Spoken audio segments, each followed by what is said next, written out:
बाजारात खूप सारे मटार यायला लागले की मग मटारचं काहीतरी वेगवेगळे पदार्थ आपले चालू होतात.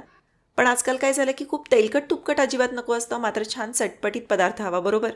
मग काय केले, कढईमध्ये थोडेसे खडे गरम मसाले भाजून घ्यायचे. यातच लसूण, आलं, हिरवी मिरची भाजून घेतली. मिक्सरवर सगळं क्रश करून झालं की मग वाफवलेले मटार याच्यामध्ये घातले. तेलामध्ये थोडीशी हळद, हिंग आणि क्रश केलेले मटार घालून परतून घेतलं. आणि मग एखादा उकडलेला बटाटा याच्यामध्ये घातला की सगळं छान असं मिळून येतं. चवीनुसार मीठ घातलं आणि लिंबू पिळून घेतला.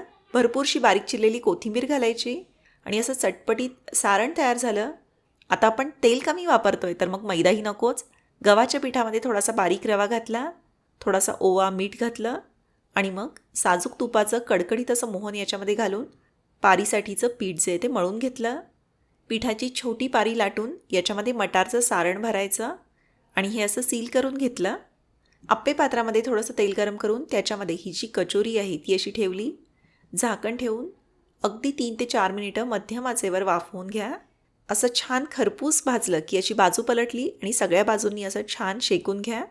न तळता बिना मैदा आपली छान खुसखुशीत अशी मटार कचोरी तयार झाली.